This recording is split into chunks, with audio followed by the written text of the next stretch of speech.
I wonder what I could find interesting to say about this. Oh, I don't know.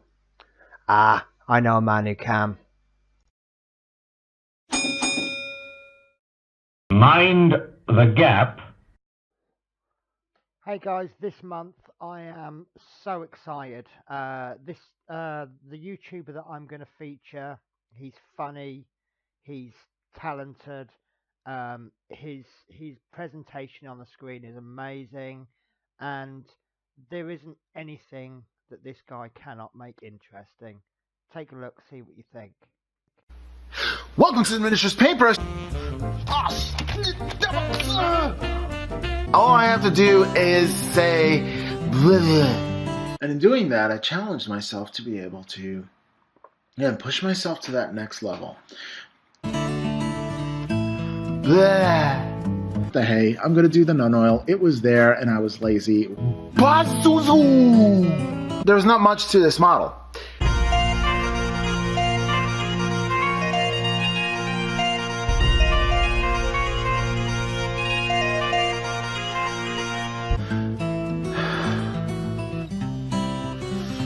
But alrighty, dip into that wet palette, guys. If you don't have a wet palette, you really need to get one. And I was really happy with the results, but it took so long.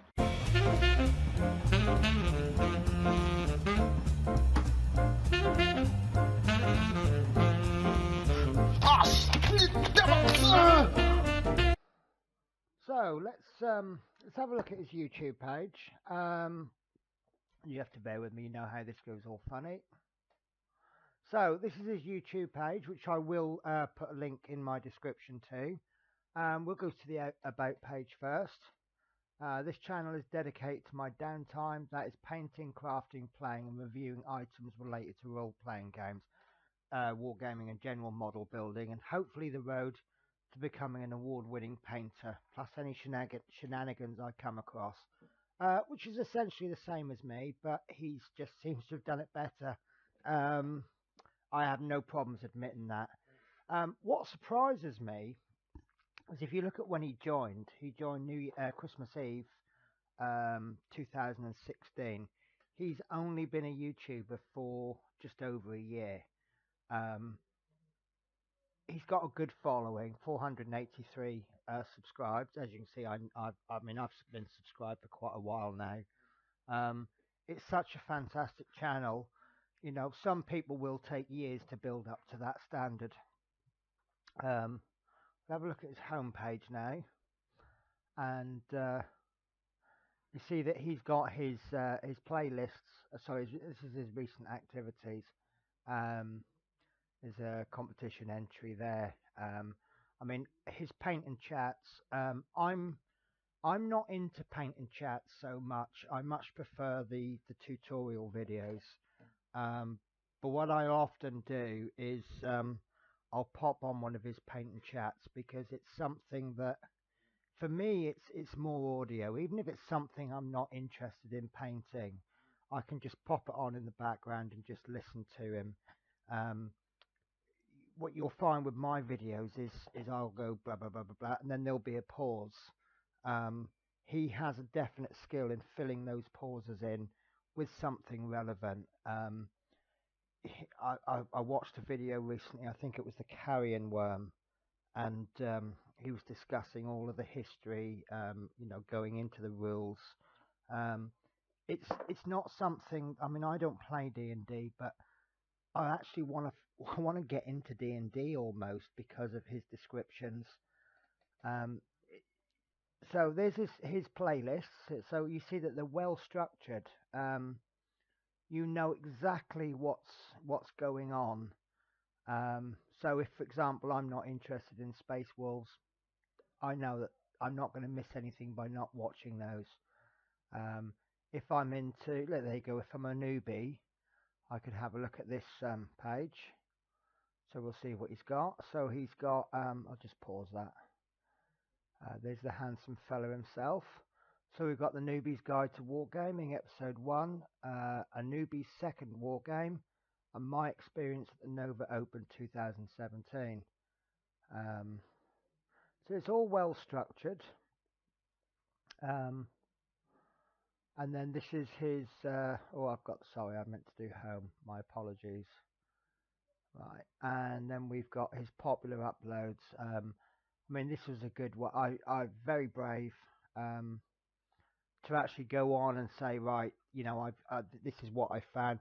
But it's the good thing to do. You've had a bad experience, so you share it. And as you see, it's got a good result.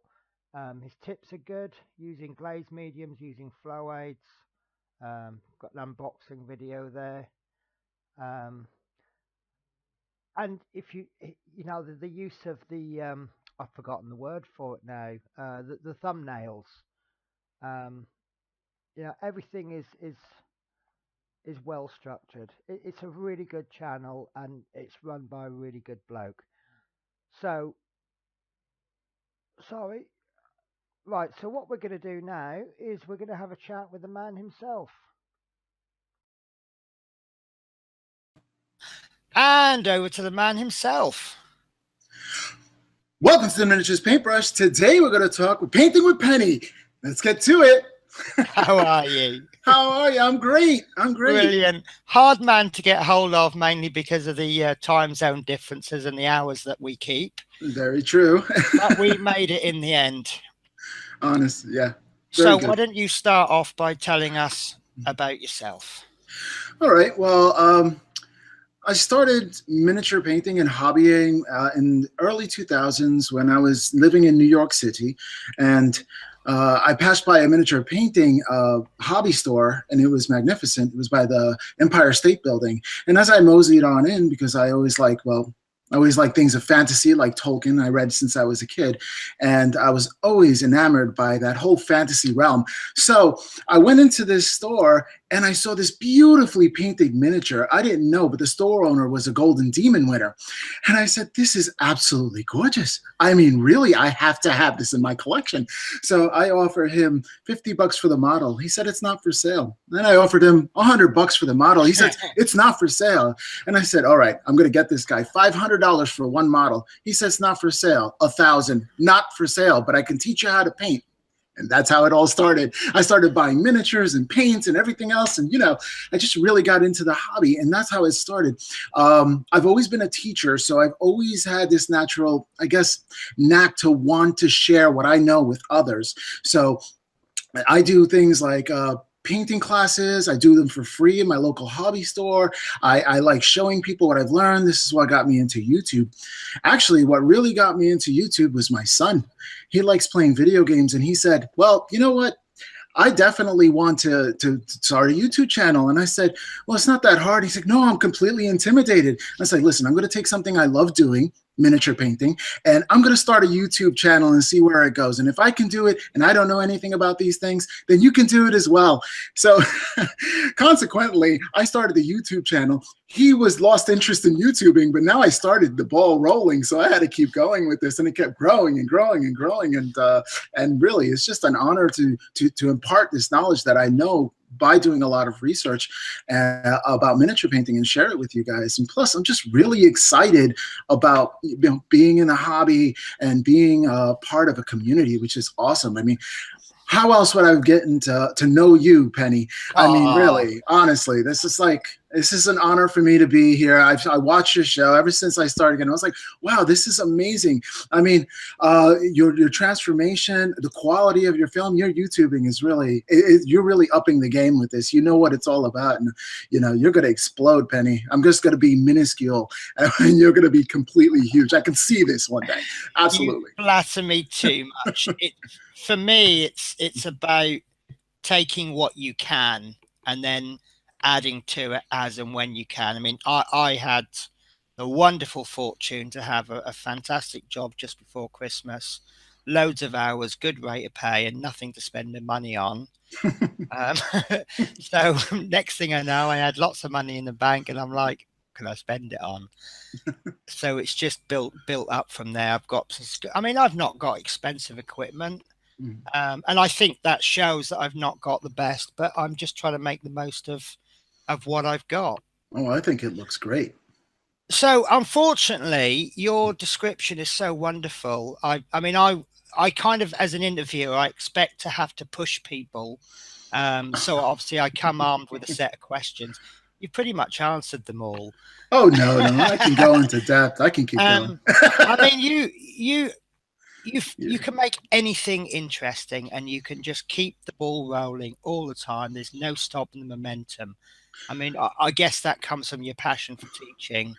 absolutely, absolutely. It's my passion for teaching, my passion for fantasy, my passion to be transported into another world. I look at a miniature and I look at its base, and it's in another world. I mean, and you're creating that world. You're part of the process. It's like writing a book where you're creating the environment, but this is 3D. Yeah, yeah, yeah. It's very tangible. So, what did you actually expect when you started up? Obviously, you've helped your son set up.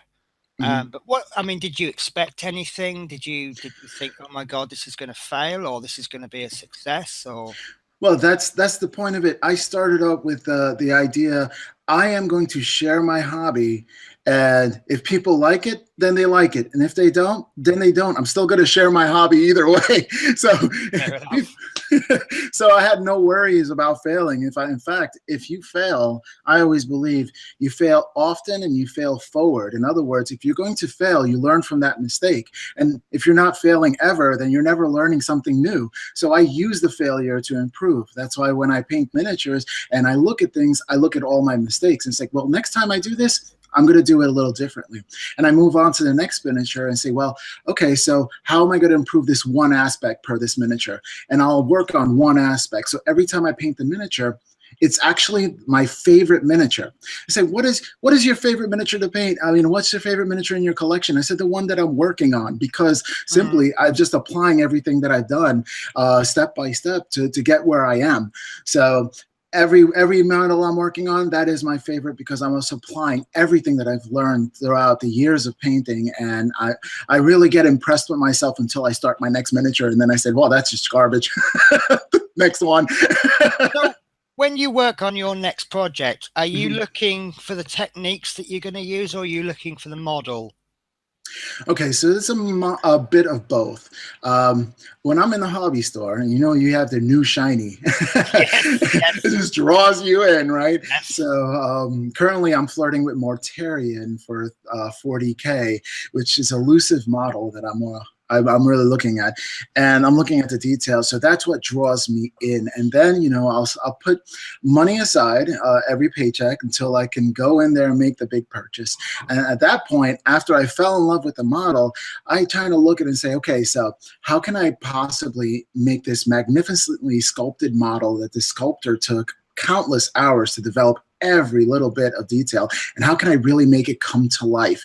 And how can I, with my abilities, push myself to get to that next level? So first, it's a love affair with the model and the sculpt itself.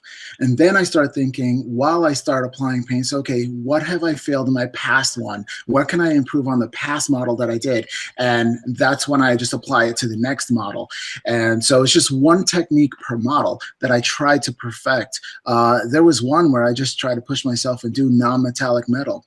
Usually, if I'm afraid of something, that's exactly what I want to tackle. Oh, 'Cause yeah, yeah. The first thing that I ever, or one of the first things I ever learned was how to strip paint off a model. And ever since that day, I've never been scared to attempt anything because I know how to strip it back down to nothing. And I Absolutely. don't mind. I mean, like you say, you don't mind failing so long as you're learning something from it. I had a catastrophic failure 2 or 3 nights ago. I'd forgotten the absolute. I got so hung up with the advanced painting, I just completely forgot the basics. And I'm just like, yeah, this model's going nowhere. And it's okay so long as you like you say, you fall forward. So, right, obviously you're I can't get my words out. Sorry. It's Sunday night. Um, as I want to put it, your brush is rolling. Where do you see yourself in the near and distant future regarding your channel?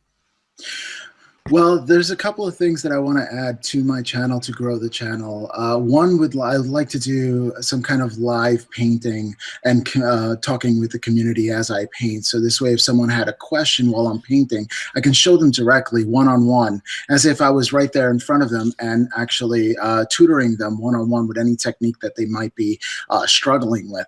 So sort of questions and answers, and then I demonstrate what it is that they're asking to do. So I'm looking for another setup with another camera, possibly overhead, so this way you can look at what I'm working on, and then you could see me as well. And that's one thing I want to develop. Another series that I'm trying to get kickstarted is that I have a lot of new boxes back here, but there's eBay, and some of the models are quite expensive, but you can get a deal on eBay. Now, the unfortunate thing about that is that someone has already tried to glue it together, and then someone tried to paint it, and it was a decent paint job, but it just doesn't match your army, or maybe it wasn't that great of a paint job and you need to strip it down and restart it, right? So taking someone's, I guess, trash and turn it into a treasure, I think that's what I want to really focus in as well. Plus, I am building for the last, well, I would say 6 months, building a custom-made gaming table. And that's going to my father-in-law's barn, selecting the wood and bringing it from planks of wood into a complete gaming table, which I've been working on for the good part of this entire year. And it's almost as finishes. Oh, I will have battle reports where I play games and I show you how to play the games as well, and invite people over, and we'll just play the game and say, okay, this is how this game plays, and we'll go through it. So if it's Warhammer or fantasy, or Warhammer Age of Sigmar, or is possibly Warhammer 40K, or possibly even a Dungeons and Dragons setup, because I also build terrain and tiles and things for Dungeons and Dragons as well. So it could really be anything, and showcase a product or showcase a game onto the channel, and I already have the table set up. And hopefully it comes out well in the end, but I've been putting my full attention to that whenever I possibly can and the weather's permitting. So I hope to see that develop as well. And hopefully we just start up a community of painters that are really helping each other, because that's what it's all about. I mean, we are a community, and I love this community. I don't think I can find better people anywhere else, because everyone is so willing to help, and everyone is they're teaching everything they learn, and we're just growing as a community. And I just love it. It's a great place to be. And I just want to have that vibe transfer into my channel as well. Like, you can come, you could talk to me. Hell, you can come over for supper, and then we could play a game if you want to, Benny, if you're in the neighborhood, or whoever. Yeah, whoever. Yeah, absolutely. My door's open. Offer. Oh, I would be so honored. Oh, yeah. I mean, one thing I found with this community is it's so supportive. I mean, you go to other communities and you get your negative ninnies. But if you do come across that very rare negative person, you tend to find everyone else jumps on them and shut up, leave them alone, let them get on with it. They're all right. Right. In my last video, I do apologize. This is going to be a surprise question for you. That's fine. In my last video, I asked that obviously I have a lot of unfinished projects, and what advice can be given to help me get on with them. And I was told, just get on with them, get them finished. Don't start too many, really focus. Mm-hmm. And I've kind of tried to take on that philosophy. Do you have any advice for me to sort of push that forwards? Absolutely. One thing I did, and I do on the weekends, is a hobby update. Now, hobby updates, you see quite a few different things that I'm working on, but my main focus is always there. And now every Saturday, I have an accountability. So I know that I have to produce content. That means I need to work on that project mainly for the week, for that week. So that holds me accountable to stay steady. So when I started, this project right here is quite a bit of models, but I told Nick from Idic Beer that I would get it painted, and I'm a person of my word, so I'm getting it painted. The only thing I have left is this ship right here. Everything else is done. Get it painted challenge. That's right. That's right. That's right. So yeah, that helps me keep accountable. Absolutely. Yeah. Also, I mean, that's helped for me as well. I mean, I know obviously I'm trying to produce videos on certain days. And obviously, this content just doesn't just jump out of the air from nowhere. Right. And there's been a couple of times when I've gone, right, I really don't feel like doing anything. Right, well, let's get some prep work done. So, for example, yesterday I've been assembling models to prime, and then they'll go into the to-do bucket, and then I can work on them later on. Yeah. One thing that I find helpful as well is that there are times where I get burnt out from doing miniatures, and I'll just completely change my focus. Like I'll finish a box of something, I'll cut out the box, the front face of the box, and I do have a cork board to the side, and I put it down there like a little trophy. I've earned this. I finished this box. Okay. And now I can move on to something like building terrain. I build houses for a battlefield, or I'll start a scale model, which is another thing that I love doing. That's when I started the hobby, and that's back when I was 10 years old. I started scale modeling. So I would change my focus completely, because it does get, especially if you're doing an army and you have infantry, you're painting 30, 40, 50 models of the same sort of looking person. After a while, I need something else. Yeah. I need a change of scenery. And that's what I do. Once I finish a project, I post it on the wall of fame that I've accomplished it. And then I move on with something else, completely different, completely change my palette, clean my palette before I get back into it. So, I mean, that really reinvigorates the hobby, and I never get bored. Fantastic. Mm. Listen, I would love to talk to you all night, and I'm pretty sure everyone watching this video would be love to watch you all night. Unfortunately, we do have to draw it to a close, but thank you so much for your time. Well, thank you too, Penny. Again, honor, and anytime you want to hang out, we could definitely hang out. Oh, I will do. Okay, thank you very much. Thank you too. So I think you'll agree that that was an absolutely awesome interview. Obviously these first two videos, I've picked the YouTuber, somebody that I feel has something to give. Do you have a YouTuber that you think has something to give to the hobby? Someone who can share the hobby love, certainly shares it with you. Why not pop a comment into the comments box or drop me a message, and then I'll have a look at their channel, and then maybe we can feature one of your favorite YouTubers in a future month. Okay, for now, take care. Bye bye.